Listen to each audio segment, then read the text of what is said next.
ஆகாஷவாணி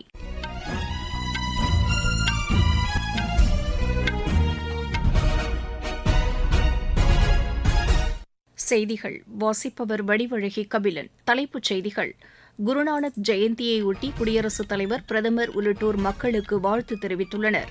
பீகார் சட்டப்பேரவைக்கு முதல் கட்டமாக 121 தொகுதிகளில் நாளை வாக்குப்பதிவு நடைபெறுவதற்கான அனைத்து ஏற்பாடுகளும் முழுவீச்சில் மேற்கொள்ளப்பட்டுள்ளன. இந்தியா, ஜப்பான் நாடுகளுக்கு இடையேயான உறவுகள் இந்தோ பசிபிக் பகுதியின் நிலைத்தன்மைக்கு இன்றியமையாதது என்று வெளியுறவுத்துறை அமைச்சர் டாக்டர் ஜெய்சங்கர் கூறியுள்ளார். நியூயார்க் மாகாண மேயராக இந்திய வம்சாவளியைச் சேர்ந்த திரு சொஹ்ரைன் மம்தானி தேர்ந்தெடுக்கப்பட்டுள்ளார். ஜப்பான் சர்வதேச சேலஞ்சர் டென்னிஸ் போட்டியில் இந்தியாவின் ஜீவன் நெடுஞ்செழியன், நெதர்லாந்தின் மிக் வெல்தேர் இணை காலிறுதிக்கு முன்னேறியுள்ளது. இனி விரிவான செய்திகள். சீக்கியர்களின் முதல் குருவான குருநானக் தேவின் 556வது பிறந்த தினம் இன்று உலகமெங்கும் உள்ள சீக்கிய மக்களால் கொண்டாடப்படுகிறது. குருநானக் ஜெயந்தியையொட்டி குடியரசுத் தலைவர் திருமதி திரௌபதி முர்மு, பிரதமர் திரு நரேந்திர மோடி, மத்திய இணையமைச்சர் டாக்டர் எல் முருகன் உள்ளிட்டோர் மக்களுக்கு வாழ்த்து தெரிவித்துள்ளனர். குடியரசுத் தலைவர் விடுத்துள்ள வாழ்த்துச் செய்தியில், குருநானக்கின் போதனைகளை பின்பற்றி சிறந்த சமூகத்தை உருவாக்க வேண்டும் என்று குறிப்பிட்டுள்ளார். பிரதமர் திரு நரேந்திர மோடி விடுத்துள்ள சமூக வலைதள பதிவில், குருநானக் வாழ்க்கையும் போதனைகளும் மனித குலத்திற்கு எப்போதும் வழிகாட்டியாக திகழ்வதாக தெரிவித்துள்ளார். சமத்துவம், சேவை, கருணை, பணிவு உள்ளிட்ட அவரது போதனைகள் நமக்கு உத்வேகம் அளிப்பதாக அவர் கூறியுள்ளார். மத்திய இணையமைச்சர் டாக்டர் எல் முருகன் விடுத்துள்ள செய்தியில், சமத்துவ சிந்தனையை கொண்ட சமூகத்தை உருவாக்க குருநானக்கின் போதனைகள், தன்னலமற்ற சேவைகள் ஊக்கமளிப்பதாக குறிப்பிட்டுள்ளார். பீகார் சட்டப்பேரவைக்கு முதல் கட்டமாக 121 தொகுதிகளில் நாளை வாக்குப்பதிவு நடைபெறுவதற்கான அனைத்து ஏற்பாடுகளும் முழுவீச்சில் மேற்கொள்ளப்பட்டுள்ளன. வாக்குப்பதிவு நாளை காலை 7 மணிக்கு தொடங்கி மாலை 6 மணி வரை நடைபெறும் என்று தேர்தல் ஆணையம் அறிவித்துள்ளது. பதற்றமானவை என்று கண்டறியப்பட்டுள்ள சிம்ரி, மகிஷி, தாராப்பூர், முஞ்சர், ஜமால்பூர் மற்றும் சூரிகர்ஹா சட்டப்பேரவை தொகுதிகளைச் சேர்ந்த 56 வாக்குச்சாவடிகளில் மாலை 5 மணிக்கு வாக்குப்பதிவு நிறைவடையும் என்று அறிவிக்கப்பட்டுள்ளது. நாளை நடைபெறும் முதற்கட்ட தேர்தலில் 122 மகளிர் உட்பட 1314 வேட்பாளர்கள் களத்தில் உள்ளனர். 3,75,00,000 வாக்காளர்கள் இந்த தேர்தலில் வாக்களிப்பதற்கான அனைத்து ஏற்பாடுகளும் செய்யப்பட்டுள்ளன. தேசிய ஜனநாயக கூட்டணியின் சார்பில் துணை முதலமைச்சர்கள் பிஜேபியின் திரு சம்ராஜ் சௌத்ரி தாராப்பூரிலிருந்தும், திரு விஜய்குமார் சின்ஹா லக்கிசாராய் தொகுதிகளிலிருந்தும் போட்டியிடுகின்றனர். எதிர்க்கட்சிகளின் ஒருங்கிணைந்த கூட்டணியின் முதலமைச்சர் வேட்பாளர் திரு தேஜஸ்வி பிரசாத் யாதவ் ரகோபூர் சட்டப்பேரவை தொகுதியில் போட்டியிடுகிறார்.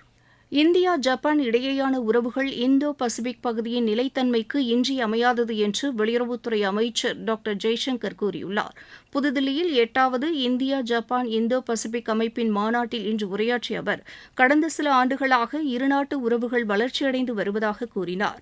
செயற்கை நுண்ணறிவு தொழில்நுட்பம், செமிகண்டக்டர் துறை, விண்வெளி, தூய்மை எரிசக்தி உள்ளிட்ட பல்வேறு துறைகளில் இரு நாடுகளுக்கு இடையேயான ஒத்துழைப்பு மேம்பட்டு வருவதாகவும் அவர் தெரிவித்தார். இந்தோ பசிபிக் பகுதியில் இந்தியாவுக்கும் ஜப்பானுக்கும் முக்கிய பங்கு உள்ளதாக டாக்டர் ஜெய்சங்கர் கூறினார். சுதந்திர போராட்ட வீரர் தேசபந்து சித்தரஞ்சன் தாஸின் பிறந்த நாளையொட்டி மக்களவைத் தலைவர் திரு ஓம் பிர்லா புதுதில்லியில் உள்ள சம்விதான் சதனில் வைக்கப்பட்டிருந்த அவரது திருவுருவப்படத்திற்கு மலர் தூவி மரியாதை செலுத்தினார்.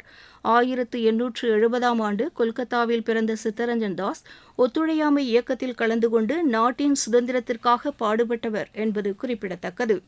அனைவருக்கும் கல்வி திட்டத்தின் கீழ் மத்திய அரசு 92,41,00,000 ரூபாயை விடுவித்துள்ளதாக கேரள மாநில கல்வி அமைச்சர் திரு சிவன்குட்டி தெரிவித்துள்ளார்.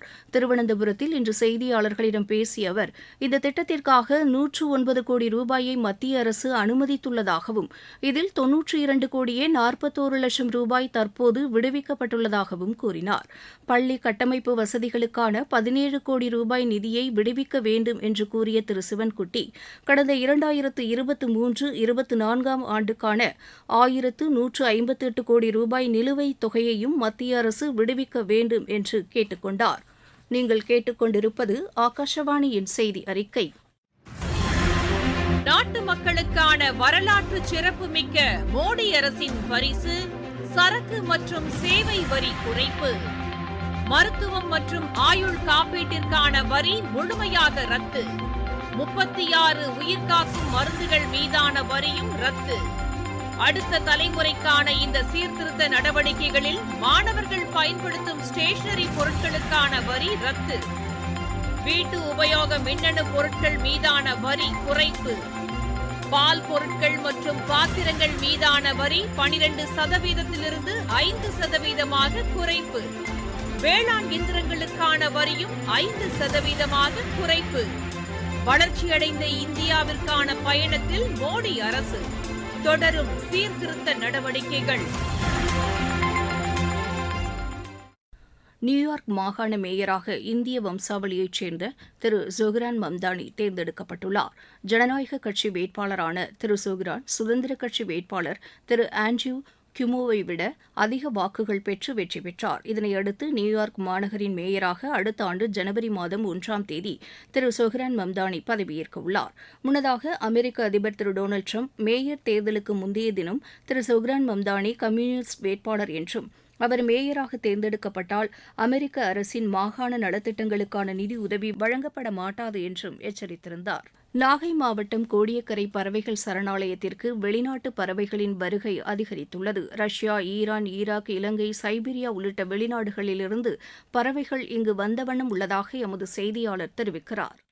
பறவைகளின் நுழைவாயில் என்று அழைக்கப்படும் கோடியக்கரை பறவைகள் சரணாலயத்திற்கு ஆண்டுதோறும் வடகிழக்கு பருவமழை காலமான அக்டோபர் முதல் மார்ச் மாதம் வரை ரஷ்யா, ஈரான், ஈராக், இலங்கை, சைபீரியா உள்ளிட்ட வெளிநாடுகளிலிருந்து அங்கு நிலவும் கடும் குளிரை போக்க இங்கு 294க்கும் மேற்பட்ட வகை பறவைகள் வந்து செல்வது வழக்கம். தற்போது வடகிழக்கு பருவமழை துவங்கியுள்ள நிலையில் கோடியக்கரை பகுதியில் மழை பெய்து நீர் தங்கியுள்ளது. கோடியக்கரை பறவைகள் சரணாலயத்திற்கு செங்கால் நாரை, கூளைக்கடா, பூநாரை, கடல்காகம், கடலாலா மற்றும் உள்ளான் வகைகள், வரித்தலை வாத்து, கூனி அரிச்சான் உள்ளிட்ட பறவைகள் பல்லாயிரக்கணக்கில் வந்து குவிந்துள்ளது. குறிப்பாக கூனி அரிச்சான் இன பறவைகள் ஆர்டிக் பிரதேசத்திலிருந்து சுமார் 10,000 மைல்கள் கடந்து சரணாலயத்திற்கு வந்துள்ளது. இந்த பறவைகளை சரணாலயத்தில் இரட்டைத்தீவு, கோவை தீவு, நெடுந்தீவு, பம்பு ஹவுஸ் உள்ளிட்ட பகுதிகளில் காலை மாலை வேளைகளில் கண்டுகளிக்கலாம். இதற்கான ஏற்பாடுகளை வனத்துறையினர் செய்திருப்பதாக தெரிவித்துள்ளனர். நாகையில் இருந்து செல்வன் ஜெபராஜ். இந்தியா, அமெரிக்கா இடையேயான உறவுகள் மேம்பட்டு வருவதாக வெள்ளை மாளிகை தெரிவித்துள்ளது. இது தொடர்பாக வெள்ளை மாளிகை செய்தித் தொடர்பாளர் கரோலின் செய்தியாளர்களிடம் பேசுகையில், இந்தியா, அமெரிக்கா இடையேயான இருதரப்பு உறவுகளில் முன்னேற்றம் ஏற்பட்டுள்ளதாக அமெரிக்க அதிபர் திரு டொனால்டு டிரம்ப் நம்பிக்கை கொண்டுள்ளதாக தெரிவித்தார். பிரதமர் திரு நரேந்திர மோடியுடன் அமெரிக்க அதிபர் தொடர்ந்து ஆலோசனை நடத்தி வருவதாகவும் பிரதமர் மீது திரு டொனால்டு டிரம்ப் மிகுந்த மரியாதை வைத்திருப்பதாகவும் கரோலின் கூறினார். உத்தரப்பிரதேச மாநிலம் மிர்சாபூர் அருகே தண்டவாளத்தை கடக்க முயன்றபோது ரயில் மோதி ஏற்பட்ட விபத்தில் 6 பேர் உயிரிழந்தனர். சோபென் விரைவு ரயிலில் பயணம் செய்த இவர்கள் தண்டவாளத்தை கடக்க முயன்றபோது ஹவுராவிலிருந்து கல்காஜி சென்று கொண்டிருந்த நேதாஜி விரைவு ரயில் மோதியதில் இந்த விபத்து நேரிட்டதாக ரயில்வே தெரிவித்துள்ளது. இதனிடையே சத்தீஸ்கர் பிலாஸ்பூர் ரயில் நிலையம் அருகே நேற்று புறநகர் ரயில் சரக்கு ரயிலுடன் மோதி ஏற்பட்ட விபத்தில் உயிரிழந்தவர்களின் எண்ணிக்கை 11ஆக அதிகரித்துள்ளது. மங்கோலியா தலைநகர் உலான்பட்டரில் சிக்கிய 228 விமானப் பயணிகள் ஏர் இந்தியா விமானம் மூலம் இன்று காலை பாதுகாப்பாக புதுதில்லி அழைத்து வரப்பட்டனர். அமெரிக்காவின் சான் பிரான்சிஸ்கோவிலிருந்து புதுதில்லி வந்த விமானம் தொழில்நுட்ப கோளாறு காரணமாக மங்கோலிய தலைநகர் உலான்பட்டரில் அவசரமாக நேற்று முன்தினம் தரையிறக்கப்பட்டது. இதனையடுத்து ஏர் இந்தியா நிறுவனம் அங்கு விமானத்தை அனுப்பி பயணிகளை புதுதில்லி அழைத்து வந்துள்ளது. பிலிப்பைன்ஸில் ஏற்பட்ட கல்மைகி சூறாவளியில் இதுவரை 66 பேர் உயிரிழந்துள்ளனர். மணிக்கு 130 கிலோமீட்டர் வேகத்தில் நேற்று வீசிய இந்த சூறாவளியால் ஆயிரக்கணக்கான வீடுகள் சேதமடைந்தன. மீட்புப் பணிகள் தொடர்ந்து மேற்கொள்ளப்பட்டு வருவதாக அந்நாட்டு தேசிய பேரிடர் மீட்புப் படை தெரிவித்துள்ளது. இந்த கல்மைகி சூறாவளி தொடர்ந்து வியட்நாம் நாட்டை நோக்கி நகர்ந்து வருவதாக வானிலை ஆய்வு மையம் தெரிவித்துள்ளது. ஜப்பானில் நடைபெற்று வரும் சர்வதேச சேலஞ்சர் டென்னிஸ் போட்டியில் இந்தியாவின் ஜீவன் நெடுஞ்செழியன் நெதர்லாந்தின் மிக் வெல்தீர் இணை காலிறுதிக்கு முன்னேறியுள்ளது. ஆடவர் இரட்டையர் பிரிவு காலிறுதிக்கு முந்தைய சுற்று ஆட்டத்தில் இந்த இணை 6-3, 7-6 என்ற செட் கணக்கில் ஜப்பானின் இச்சிரோ மலேசியாவின் மிட்சுகி லியோங் இணையை வென்றது. உலகக்கோப்பை இளையோர் ஹாக்கிப் போட்டிக்கான லட்சணையை தமிழக முதலமைச்சர் திரு மு க ஸ்டாலின் இன்று வெளியிட்டார். மீண்டும் தலைப்புச் செய்திகள்.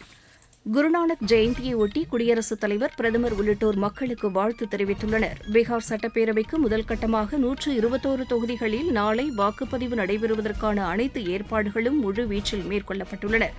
இந்தியா, ஜப்பான் இடையேயான உறவுகள் இந்தோ பசிபிக் பகுதியின் நிலைத்தன்மைக்கு இன்றியமையாதது என்று வெளியுறவுத்துறை அமைச்சர் டாக்டர் ஜெய்சங்கர் கூறியுள்ளார். நியூயார்க் மாகாண மேயராக இந்திய வம்சாவளியைச் சேர்ந்த திரு ஜொஹ்ரான் மம்தானி தேர்ந்தெடுக்கப்பட்டுள்ளார். ஜப்பான் சர்வதேச சேலஞ்சர் டென்னிஸ் போட்டியில் இந்தியாவின் ஜீவன் நெடுஞ்செழியன் நெதர்லாந்தின் மிக் வெல்தீர் இணை காலிறுதிக்கு முன்னேறியுள்ளது. இத்துடன் இந்த செய்தி அறிக்கை நிறைவு பெற்றது.